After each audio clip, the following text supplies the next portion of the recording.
हर महीने की 1 तारीख को लगता है कि इस बार तो अच्छी सेविंग होगी, पर 15 तारीख आते-आते ना सारे प्लान धराशायी हो जाते हैं और 25 तारीख आते-आते तो आप वापस वहीं खड़े होते हैं जहाँ पिछले महीने खड़े होते थे।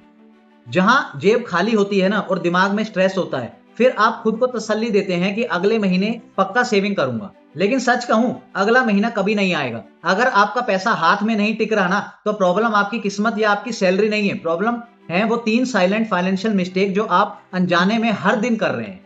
अगर आज आपने अपने दिमाग का इलाज नहीं किया, तो जिंदगी भर अमीर दिखने के चक्कर में गरीब ही रहोगे।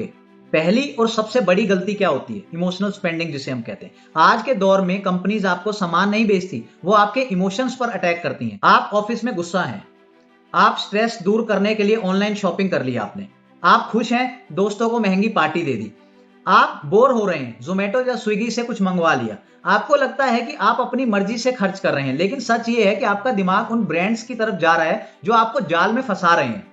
पैसा तब तक नहीं बचेगा जब तक आप अपने मूड पर कंट्रोल नहीं कर पाएंगे। आज से ना एक रूल बना लो, द 48 आवर रूल। जब आप कोई नॉन एसेंशियल चीज खरीदने का मन करे ना आपका, तो उसे तुरंत मत खरीदो। 48 घंटे तक रुक जाओ, इंतजार करो।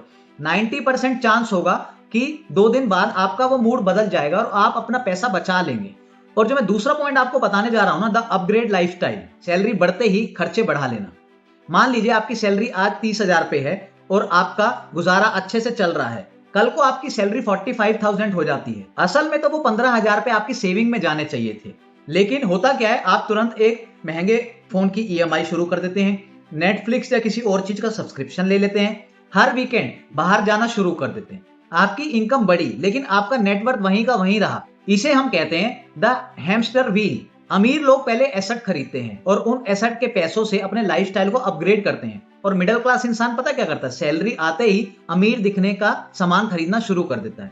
जब तक आप दिखावे की इस रेस से बाहर नहीं निकलोगे ना, आपका बैंक बैलेंस कभी ग्रो ही नहीं करेगा। और जो मैं आपको तीसरा पॉइंट बताने जा रहा हूं ना, नो इमरजेंसी रेडार। तीसरी और सबसे घातक गलती आप क्या करते हैं? इमरजेंसी फंड का ना होना। आप महीने में 2,000 रुपए बचाते भी हैं, लेकिन तभी अचानक बाइक खराब हो जाती है, या कोई बीमार हो जाता है, या कोई सडन खर्चा आ जाता है। आपकी पूरे साल की सेविंग एक झटके में साफ हो जाती है और आप फिर से जीरो पर आ जाते हैं। आपका सिस्टम इसलिए फेल होता है क्योंकि आपके पास कोई बैकअप ही नहीं होता। सेविंग करने से पहले आपको एक इमरजेंसी फंड बनाना होगा जो कम से कम आपके 3 महीने के खर्चे के बराबर हो। ये वो पैसा होता है जिसे आपको टच ही नहीं करना है, चाहे सामने कितनी भी बड़ी सेल लगी हो। जब ये फंड रेडी होगा ना, तो आपकी असली सेविंग सेफ रहेगी। दोस्तों, पैसा बचाना ना कोई मैथ्स नहीं है, ये एक खेल है, एक डिसिप्लिन है। ये पूरा का पूरा आपके फाइनेंशियल डिसिप्लिन और हैबिट पे डिपेंड करता है। इन 3 गलतियों को आज ही नोट कर लीजिए। एक तो इमोशनल स्पेंडिंग होती है, उसको बंद कीजिए। दूसरा, अमीर दिखने के लिए हर महीने अपने जो लाइफस्टाइल को आप अपग्रेड करते हैं ना, उसे रोकिए। और तीसरी, पहले एक इमरजेंसी फंड बनाइए। अगर इस सीरीज का हर एक वीडियो देखकर आप अपनी फाइनेंशियल डीएनए को बदलना चाहते हो ना, तो इस चैनल को अभी से सब्सक्राइब कर लो। सोचिए मत, शुरू कीजिए।